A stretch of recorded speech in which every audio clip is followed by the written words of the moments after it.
Victory is within reach. It's a few weeks away. Now we are told, this is it, last point.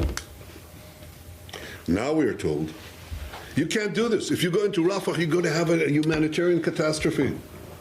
You're going to have, 30,000 civilian dead.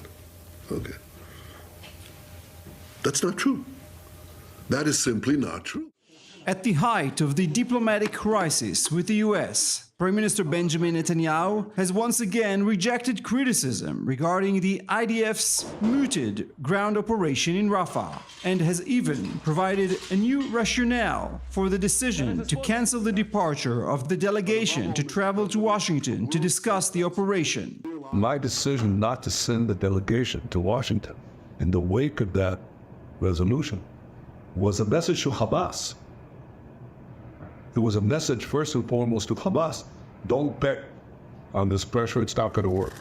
Whether Hamas was impressed by the message or not is an open point. After a jingle-jangle of denials, the White House confirms that the Israeli delegation will go to Washington after all in order to calm the fear of a humanitarian disaster should the IDF enter southern Gaza. The Prime Minister's office has agreed to reschedule the meeting dedicated to Rafah. So we're now working with them to find a convenient date that's obviously going to work for both sides. But his office has agreed to reschedule that meeting that would be dedicated to Rafah, which is a good thing. But against the background of this crisis, there is a growing fear in Jerusalem of a domino effect that will damage support from other countries. With the increase of international pressure to end the war in Gaza, the understanding in Jerusalem is also increasing. Israel does not have the time to fight